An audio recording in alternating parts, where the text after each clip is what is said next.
नमस्कार, सुप्रभात. मी अजिंक्य भातंब्रेकर. तुम्ही पाहताय न्यूज 18 लोकमत. महत्त्वाची बातमी बुलेटिनच्या सुरुवातीलाच. बीड जिल्ह्यासह मराठवाड्यामध्ये गेल्या 2 दिवसांपासून सुरू असलेल्या अतिवृष्टीमुळे नदी नाल्यांना पूर आलेला आहे.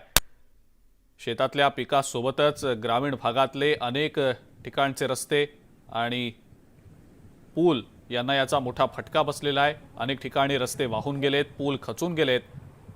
वाढत्या पाण्यामुळे काही गावांचा संपर्कही तुटलाय. काही ठिकाणी पुलावरनं पाणी जात आहे, त्यामुळे वाहतूक देखील विस्कळीत झालेली आहे. शेतीबरोबरच जिल्ह्यातील रस्ते आणि रस्त्यांवरच्या पुलांचं मोठं नुकसान झाल्याचं चित्र आहे. बीड तालुक्यातल्या पिंपळनेर नाथापूर रस्त्यावरचा पूल वाहून गेल्यामुळे 10 ते 12 गावांमधली जी वाहतूक आहे ती पूर्णपणे विस्कळीत आहे. दरम्यान पर्यायच नसल्यानं ग्रामस्थांना अक्षरशः जीव धोक्यात घालून या पुलावरनं ये-जा करावी लागते. त्याचबरोबर चांदवड मुगाव गावाला जोडणारा रस्ता आणि त्यावरचा पूल वाहून गेल्यानं दोन्ही गावांमधला संपर्क तुटलेला आहे. यामुळे आता ग्रामीण भागातल्या नागरिकांना जाणे येण्यासाठी मोठा त्रास सहन करावा लागतोय. याचबद्दलची अधिक माहिती आपण जाणून घेणार आहोत. सुरेश जाधव आपले प्रतिनिधी आपल्या सोबत आहेत सध्या. सुरेश, बीडमध्ये सतत पाऊस गेल्या काही दिवसांपासून होतो आहे आणि अनेक ठिकाणी तर पाणी पातळी देखील वाढलेली आहे. पुलांवरनं पाणी वाहतंय, रस्ते वाहून गेलेत, शेतीलाही फटका बसलाय. सुरेश, काय सद्यस्थिती?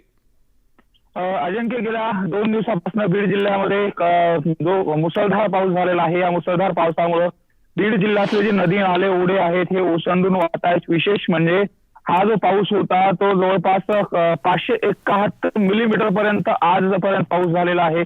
आणि बीड जिल्ह्यातल्या जवळपास 32 महसुली जे मंडळ आहेत, या महसुली मंडळामध्ये 65 मिलीमीटर पेक्षा जास्त पाऊस म्हणजेच अतिवृष्टी, एका रात्रीमध्ये अतिवृष्टी झालेली आहे.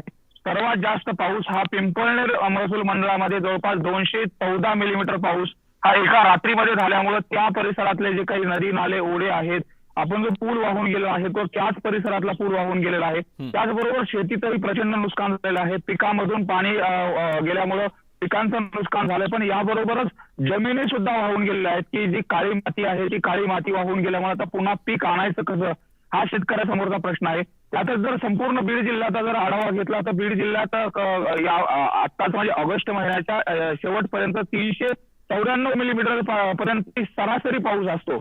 मात्र त्या तुलनेमध्ये यावर्षी जर आपण पाहिलं तर 571 मिलीमीटरचा पाऊस झाल्या कारणानं जो सरासरी 665 मिलीमीटरचा पाऊस बीड जिल्ह्यामध्ये अपेक्षित असतो. मात्र त्या तुलनेमध्ये ऑगस्ट पर्यंत आता जो पाऊस आहे तो सगळ्यात जास्त पाऊस यावर्षी नोंद झालेला आहे. त्यामध्ये महत्वाचा जो काय माजलगावचा प्रकल्प आहे, त्याचबरोबर ऊर्ध्व कुंडलिका प्रकल्प आहे, मांजरा प्रकल्प जो 3 जिल्ह्याला पाणी पुरवठा करतो, त्यामध्ये सुद्धा मोठ्या प्रमाणात पाणी पुरवठा आलेला आहे. आणि गोदावरी नदीला पूर आलेला आहे. त्याचा जो हिरेपुरी बंदर आहे त्याचे 2 दरवाजे उघडल्या कारणानं गोदावरीच्या खालचे राक्षस भवन, पांचाळेश्वर, त्याचबरोबर माळस, पिंपळगाव, राजापूर या गावामध्ये पूर परिस्थिती आहे. परिसरातली जी शेती आहे ही पाण्याखाली गेलेली आहे. आणि मोठ्या प्रमाणात पाऊस सुरू असल्या कारणानं आता देखील पावसाचा जो कमी झालेला आहे, मात्र काही ठिकाणी पाऊस असल्या कारणानं आणि येत्या 3 दिवसामध्ये आणखी हवामान खात्यानं पाऊस जास्त येण्याची शक्यता वर्तवल्या कारणानं महसूल प्रशासनानं नदीकाठच्या गावांना आता सतर्कतेचा इशारा दिला. अजिंक्य, बिलकुल सुरेश, आणि सोबतच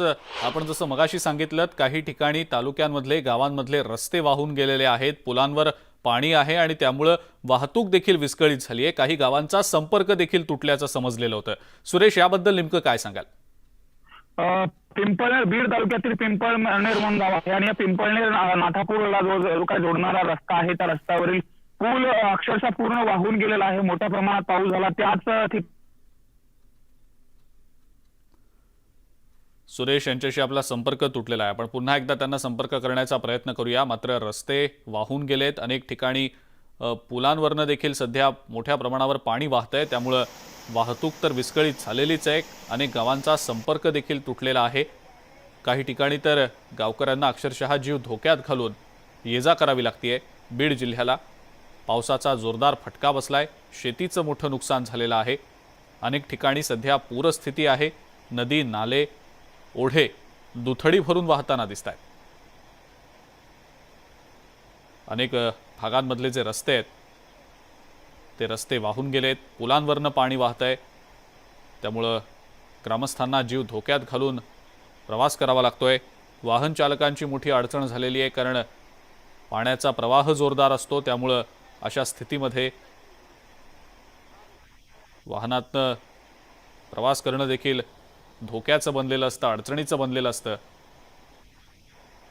आणि येत्या काही दिवसांमध्ये असाच पाऊस पडू शकतो असा अंदाज हवामान खात्यानं वर्तवलेला आहे।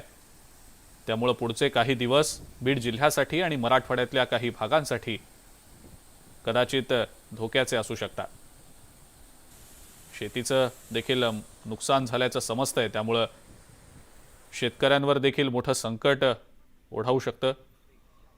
सुरेश जाधव पुन्हा एकदा आपल्यासोबत जोडले गेलेले आहेत।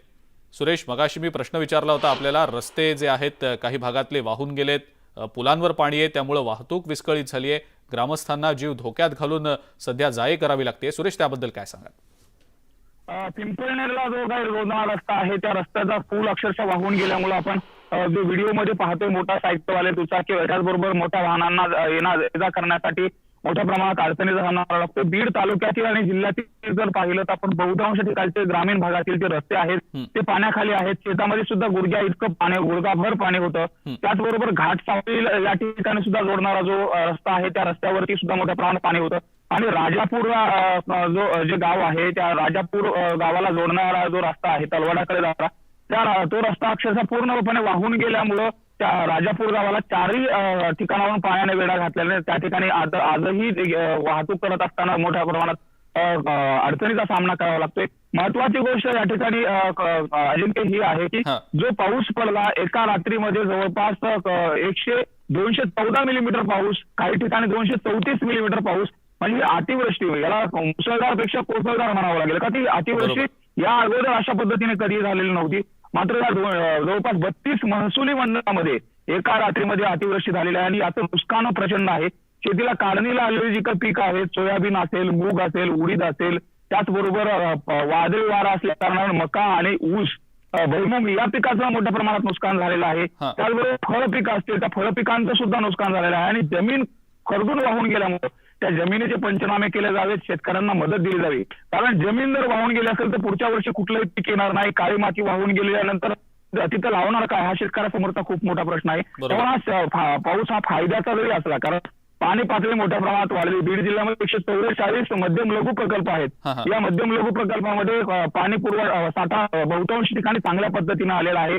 जवळपास 100% पर्यंत काही धरणं भरलेले आहेत। मात्र तरी देखील शेतीचं नुकसान हे मोठ्या प्रमाणात झालेलं आहे। बिलकुल बिलकुल सुरेश, धन्यवाद। सविस्तर माहिती आपण दिली त्याबद्दल आणि बीड मधल्या पावसाच्या स्थितीबद्दलच्या अपडेट्स वारंवार आपल्याकडनं आम्ही घेतच राहणार आहोत।